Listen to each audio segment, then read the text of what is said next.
যদি এভাবে প্রত্যেকটা মসজিদ থেকে কোরআন শিক্ষা কার্যক্রম চালু করা হয় রমজান মাসে, আমরা দোয়া করে আল্লাহ পাক যেন এই কথাটা পৌঁছে দেওয়ার উপরে লেভেলে তারা উদ্যোগ নেয়। জানি না উদ্যোগ নেবে কিনা, আমাদের দায়িত্ব পৌঁছে দেওয়া, পৌঁছে দেয় না। তো অ্যাটলিস্ট যদি সবগুলো মসজিদ নাও হয়, প্রত্যেকটা এলাকায় যদি একটা করে মসজিদও হয়, তবুও দেখবেন কয়েক কোটি মানুষকে কোরআন শেখানো যাবে ইনশাআল্লাহ। কোরআন ছাড়া এই জাতিকে আপনি ফিরাতে পারবেন না। কোরআন ছাড়া এই যুবকদেরকে মাদক থেকে ফেরানো যাবে না। কোরআন ছাড়া এই যুবকদেরকে জেনা থেকে ফেরানো যাবে না। এই টিকটক প্রজন্ম হয়ে এরা নষ্ট হয়ে গেছে, শেষ হয়ে গেছে।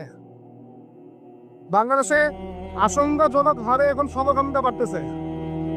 আশঙ্কাজনক হারে এখন জেনা, ব্যভিচার, পরকে এগুলো বেড়ে গেছে। মাদক দ্রব্য কি ছয়লা, এই যে গুন্ডামি, মাস্তানি, ছিনতাই কারা করতেছে? যারা ইয়াং ছেলে ফেলে এরা করতেছে। এদেরকে ফিরাইতে হলে কোরআন ছাড়া কোনো গতি নাই।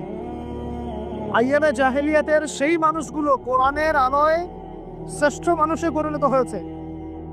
কথা বুঝতে পারেন নাই? আইয়ামে জাহেলিয়াতের সেই মানুষগুলা যারা একসময় নিজের মেয়েকে দাফন করেছিল জীবন্ত। ইন্না লিল্লাহি ওয়া ইন্না ইলাইহি রাজিউন।